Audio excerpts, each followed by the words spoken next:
And the two teams I want to talk about are the Rams and the Seahawks, because as much as we circled this game, Packers Eagles is like NFC Championship preview. Hello, the Rams and the Seahawks could very well be the top two teams in the NFC right now. Let's start with the Rams. Matthew Stafford on an ungodly, torrid pace right now in what he's doing. 20 touchdowns, 0 interceptions his last 4 games. 20 touchdowns, 0 interceptions his last 4 games. MVP like start to the season.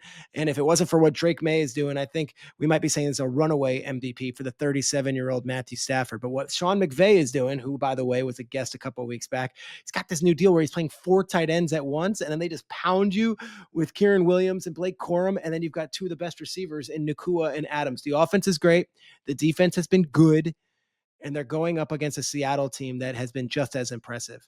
And they were up 35-0 against the Cardinals in the first half this week. And it's the third different time they've had a 30-point lead in the first half of a game, or they've scored 30 points in the first half of a game this season. That's wild. Their defense is loaded. 3 guys in the middle, DeMarcus Lawrence, who, by the way, the Cowboys said, we're good without you.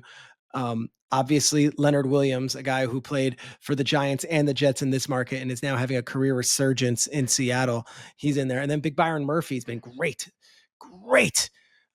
They are so good on defense. I cannot wait for this one. Odd that it's not a Sunday night game. Odd that it's not a spotlight game with Brady and Burkhardt. From what I gather, it's Olsen and Davis, which is a fine crew. Obviously, everyone loves what Greg and Joe do, but not being positioned as like the game of the week, which is strange to me. It seems like the NFL, if you want to get into the broadcasting weeds, kind of put a fortress around this Broncos Chiefs game, not thinking that the Rams and Seahawks would be an electric game. It is. That's the game of the week. That might be the game of the season, and it's part 1 of part 2 as far as the 2 most impressive teams in the NFC up until this point. I know the Eagles beat the Rams, but like right now, if you're saying who's playing the best football, it's the Rams and the Seahawks, and they're going to go at it, and I cannot wait for this one. It's at SoFi. It's interesting. It's a good one. Our player of the week, though, doesn't come from either one of those teams. It comes from a guy who was on this podcast earlier this season and obviously went to Berlin and showed what he's got on the world stage. Jonathan Taylor had 32 carries for 244 yards, 3 rushing touchdowns, also had 3 catches for 42 yards. And it was the most rushing yards and scrimmage yards ever in an international game. And he did that in a game where it was back and forth with the Atlanta Falcons. Jonathan Taylor is on an absolutely torrid pace right now.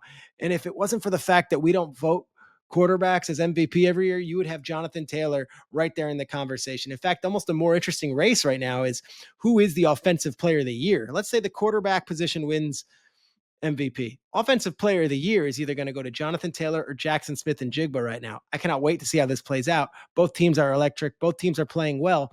But Seahawks and Colts, who had either one of these guys in that conversation before the season starts? I love that. Our sports media winner of the week, though, is a current player. And not a current player who has a podcast that's higher on the charts than this one, but a current player who spent his bye week watching football. Yes, Patrick Mahomes is my sports media winner of the week. And it's for the fact that he decided to spend his bye week at College Game Day down in Lubbock, Texas, to be a part of an electric atmosphere. I got to tell you, I've never been to Lubbock, Texas. I know the people who went there.